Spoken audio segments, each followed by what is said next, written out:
ভিক্ষুক রাস্তা দিয়া যায় আর জমিদারের পুত্রবধূও যায়। একজন সামনের থেকে আসতেছে, একজন সামনের দিকে যাইতেছে। দুইজনের ক্রসিং এর সময় ভিক্ষুকের গায়ের কাদা জমিদারের পুত্রবধূর গায়ে লেগে গেছে। সে দুনিয়া আন্ধার করে ফেলছে, স্বামীকে ডাইকা নিয়ে আসছে, বলছে ভিক্ষুক আমার কাপড় নষ্ট করে দিছে। সে শুধু ভিক্ষুক ছিল না, বৃদ্ধ ছিল। বৃদ্ধ ছিল না শুধু, জীর্ণ ছিল, শীর্ণ ছিল। শরীরে কাপড় ছিল না, ফাটা চিরা কাপড় ছিল। পায়ে জুতা ছিল না, পেটে ভাত ছিল না। জমিদারের পুত্র সইতে পারে নাই, যৌবনী শক্তি সয় তো সয় কি কইরা।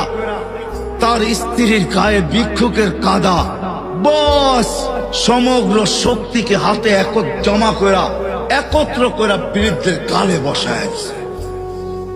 বৃদ্ধ কিচ্ছু বলে নাই, শুধু উপরের দিকে তাকায় দুই তিনটা শব্দ উচ্চারণ করছেন। শব্দগুলা হলো ইয়া মাল্লা তারা হলো ওয়ুন, ও আল্লাহ তোকে চোখে দেখা যায় না। ও তারা কুল্লা শাই, তুই সব দেখিস। ফারা তারা মা বি, তুই কি দেখিস না আমার সাথে কি ঘটতেছে, এটা কি দেখিস না?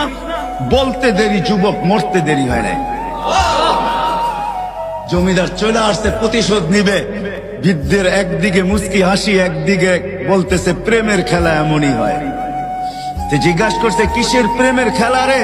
বলছে ওর প্রেমিকার গায়ে আমার কাদা লাগছে, পায়ের কাদা লাগছে, ও সইতে পারে নাই। যৌবনী শক্তি দিয়ে আমার বৃদ্ধ গালে বসায় দিছে। আমাকেও একজন ভালোবাসে, সেও সইতে পারে না, সেও সইতে পারে না। ও তো থাপ্পড় দিয়া ক্ষান্ত, সে জান নিয়ে নিছে, জান।